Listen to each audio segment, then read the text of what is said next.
Price lord. ಮನುಷ್ಯನನ್ನು ಮೆಚ್ಚಿಸುವುದಕ್ಕಾಗಿ ಸೇವೆ ಮಾಡುವನಾಗಿರ್ತಾನೆ. ಅನೇಕರು ಈ ಕಾಲದಲ್ಲಿ ಅದೇ ರೀತಿಯಾಗಿದ್ದಾರೆ. ಸತ್ಯ ಮಾತಾಡಿದ್ರೆ ಸಭೆ ಬಿಟ್ಟು ಹೋಗ್ಬಿಡ್ತಾರೆ, ಸತ್ಯ ಮಾತಾಡಿದ್ರೆ ಜನ ಕಡಿಮೆ ಆಗಿ ಹೋಗ್ತಾರೆ ಎಂಬುದಾಗಿ ಮನುಷ್ಯರಿಗೆ ಆಸೆ, ಮನುಷ್ಯರಿಗೆ ಕಿವಿಗೆ ಇಂಪಾಗಿ ಕೇಳುವಂತೆ ವಾಕ್ಯವನ್ನು ಮಾತಾಡುವವರಾಗಿರ್ತಾರೆ. ಆದರೆ ಸತ್ಯವೇದವು ಒಬ್ಬ ಮನುಷ್ಯನನ್ನು ತಿದ್ದುವುದಕ್ಕಾಗಿ, ಸರಿಪಡಿಸುವುದಕ್ಕಾಗಿ, ಆತನನ್ನು ಪರಲೋಕ ರಾಜ್ಯಕ್ಕೆ ಕರೆದುಕೊಂಡು ಹೋಗುವುದಕ್ಕೆ ಆಯತ್ತಪಡಿಸುವುದಕ್ಕಾಗಿ ಕೊಡಲ್ಪಟ್ಟಿದೆ. ಅದಕ್ಕೆ ಸಭೆಯು ಕೊಡಲ್ಪಟ್ಟಿದೆ ಪ್ರಿಯರೇ. ಅದೇ ನಾವು ಮನುಷ್ಯನಿಗೆ ಹೆದರದೆ ದೇವರಿಗೆ ಹೆದರುವವರಾಗಿ ಸೇವೆ ಮಾಡಬೇಕು. ತಲೆ ಹೋಗುತ್ತಾ, ಅವಮಾನ ಆಗುತ್ತಾ, ನಿಂದೆ ಆಗುತ್ತಾ, ಏನೇ ಆಗ್ಲಿ ಯಾವುದಕ್ಕೂ ಭಯ ಪಡದೆ ದೇವರ ಸಮ್ಮುಖದಲ್ಲಿ ನೀತಿವಂತರಾಗಿ ಬಾಳಬೇಕು, ಸತ್ಯವನ್ನು ಹೇಳಬೇಕು.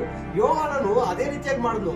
ಮತ್ತಾಯನು ಬರೆದ ಸುವಾರ್ತೆ 14ನೇ ಅಧ್ಯಾಯ 1ರಿಂದ 10ನೇ ವಾಕ್ಯ ಓದೋದಾದ್ರೆ, ಹೆರೋದನು ತನ್ನ ಅಣ್ಣನಾದ ಫಿಲಿಪ್ಪನ ಹೆಂಡತಿಯ ಜೊತೆ ಅಕ್ರಮ ಸಂಬಂಧ ಇದ್ದಿದ್ರಿಂದ ನೀನ್ ಮಾಡ್ತಾ ಇರೋದು ತಪ್ಪು, ದೇವರು ಅದನ್ನು ಖಂಡಿಸ್ತಾ ಇದ್ದಾರೆ, ಅದು ಸತ್ಯವೇದಕ್ಕೆ ವಿರೋಧವಾಗಿದ್ದು ನೀನ್ ಮಾಡ್ತಾ ಇರೋದು ತಪ್ಪು ಅಂತ ಹೇಳಿ ಅವನ್ನ ಖಂಡಿಸಿದ್ನು. ಆದ್ರಿಂದ ಅವನ ತಲೆ